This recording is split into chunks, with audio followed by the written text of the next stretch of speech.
अस्सलाम वालेकुम स्टूडेंट्स, आज हम टॉपिक 12.13 करेंगे जो कि है कैपेसिटर। ये क्वेश्चन लॉन्ग क्वेश्चन के तौर पर तो नहीं आता, अलबत्ता इसमें से शॉर्ट क्वेश्चंस और एमसीक्यूज आ जाते हैं और इस चैप्टर में आगे आने वाले तमाम टॉपिक्स कैपेसिटर से ही रिलेटेड हैं। तो स्टार्ट करते हैं जी कैपेसिटर की डेफिनेशन से। कैपेसिटर एक ऐसा डिवाइस होता है जिसके अंदर चार्ज को और इलेक्ट्रिकल एनर्जी को स्टोर किया जाता है। ये एक इंतहाई इंपॉर्टेंट इलेक्ट्रॉनिक डिवाइस है जो कि आपके रोजमर्रा के इलेक्ट्रॉनिक्स में इस्तेमाल होता है, just like your laptop, computer, mobile phone. Construction, capacitor की ढेर सारी टाइप्स हैं कंस्ट्रक्शन के एतबार से, लेकिन आपके बुक में सिर्फ पैरेलल प्लेट कैपेसिटर को स्टडी किया गया है, तो हम इसी की कंस्ट्रक्शन की बात करेंगे। इस कैपेसिटर के अंदर ये आपको दो मेटालिक प्लेट्स नजर आ रही हैं। तो पहला पॉइंट क्या जी, two conductor usually metallic parallel plates, और इन प्लेट्स को एक खास डिस्टेंस से सेपरेट किया जाता है। ये डिस्टेंस इन प्लेट्स के क्रॉस सेक्शनल एरिया मतलब उनके अपने साइज से हमेशा कम होना चाहिए, और इस एरिया के अंदर एक इंसुलेटिंग मीडियम होना चाहिए, insulating medium between the plates. अब वो जो इंसुलेटिंग मीडियम है वो आपके पास वैक्यूम हो सकती है, एयर हो सकता है, या कोई और dielectric material just like glass, just like plastic और रबर। तो अब हम बात करते हैं जी कैपेसिटर की टाइप्स की। तो कैपेसिटर टाइप्स के लिहाज से यहाँ पर मैंने दो टाइप्स का जिक्र किया, जिनमें एक फिक्स कैपेसिटर है, दूसरा वेरिएबल। फिक्स कैपेसिटर ऐसा कैपेसिटर है जिसकी जो कैपेसिटी है, जो एबिलिटी है या कैपेसिटेंस आगे जाके आप पढ़ेंगे वो कांस्टेंट रहती है, सेम रहती है, चेंज नहीं होती।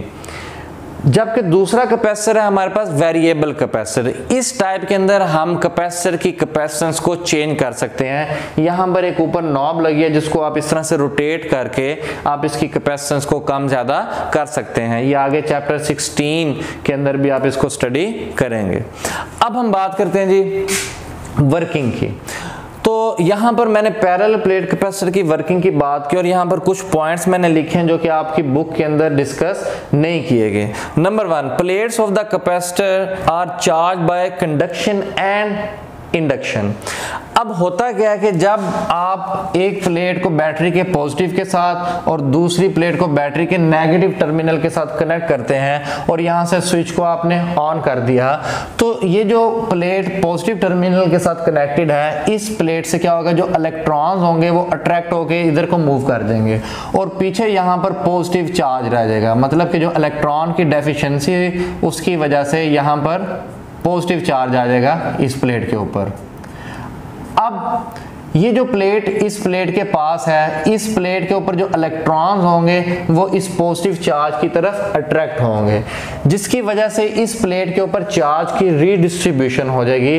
तो जो इलेक्ट्रॉन्स होंगे, जो नेगेटिव चार्ज होगा वो inner side of this plate move कर जाएगा। मतलब कि जो इस प्लेट की साइड इस प्लेट की तरफ होगी उसके ऊपर नेगेटिव चार्ज आ जाएगा, ये नेगेटिव चार्ज आ गया, और जो पॉजिटिव चार्ज होगा वो रिपेल होके इस नेगेटिवली चार्ज जो टर्मिनल होगा बैटरी का उसकी तरफ मूव कर जाएगा। अब यहाँ पर जो आपने बैटरी लगाई हुई है इसकी कुछ खास वोल्ट है, फॉर एग्जांपल मैं कहता हूँ जी ये 12 वोल्ट की है। तो क्या होगा, इसके ऊपर जैसे जैसे चार्ज डेवलप होता गया इन दोनों प्लेट्स के ऊपर, तो इनके दरमियान एक पोटेंशियल डिफरेंस भी डेवलप होता गया, और जब तक वो पोटेंशियल डिफरेंस इस बैटरी के पोटेंशियल डिफरेंस या वोल्ट के बराबर नहीं हो जाएगा तब तक कैपेसिटर के ऊपर ये चार्जिंग का अमल जारी रहेगा। तो जैसे ही इन प्लेट्स के ऊपर पोटेंशियल डिफरेंस 12 वोल्ट का हो जाएगा तो इनकी जो चार्जिंग वाला अमल प्रोसेस होगा वो स्टॉप हो जाएगा। यहाँ पर एक पॉइंट मैंने लिखा जी, net charge on capacitor is always zero. इसका क्या मतलब है कि आपके पास जितना पॉजिटिव चार्ज होगा प्लस क्यू, उतना ही नेगेटिव चार्ज होगा माइनस क्यू। तो अगर मैं इन दोनों को जमा कर दूं तो प्लस और माइनस, फॉर एग्जांपल प्लस 10 और माइनस 10 आपस में कैंसिल आउट हो जाएंगे, तो नेट चार्ज आपके पास क्या आएगा जी, जीरो आएगा। अब हम देखते हैं कि एक्सपेरिमेंट से पता चला कि वोल्टेज और चार्ज दोनों एक दूसरे से डायरेक्टली प्रोपोर्शनल है। मतलब जो बैटरी आपने अप्लाई की इसका जो पोटेंशियल डिफरेंस, जो इसकी जितने वोल्ट होंगे उतना ज़्यादा इसके ऊपर चार्ज स्टोर होता जाएगा। दोनों का डायरेक्ट रिलेशन है। ग्राफिकली भी हम इसको स्टडी कर सकते हैं कि जो हमारे पास ग्राफ आएगा चार्ज और वोल्ट के दरमियान, वो एक इंक्लाइंड स्ट्रेट लाइन आएगी।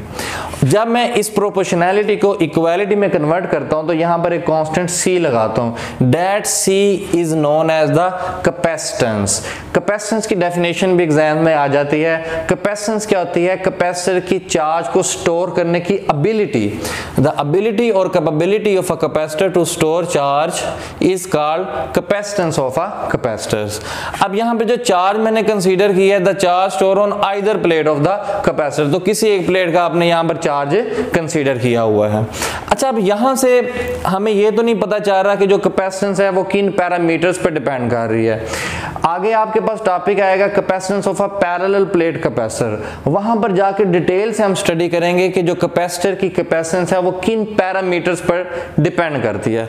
लेकिन इस रिलेशन से हमें देख के पता चल रहा है कि जो कैपेसिटेंस है वो वोल्ट पर भी डिपेंड करती है, हालांकि ऐसा नहीं होता। तो ये चीज, ये पॉइंट बच्चों को कंफ्यूज करता है। इसका क्या होता है कि इसके अंदर अगर आप देखें कि अगर आपके पास वोल्टेज इंक्रीज हो तो आपके पास चार्ज भी इंक्रीज हो जाता है।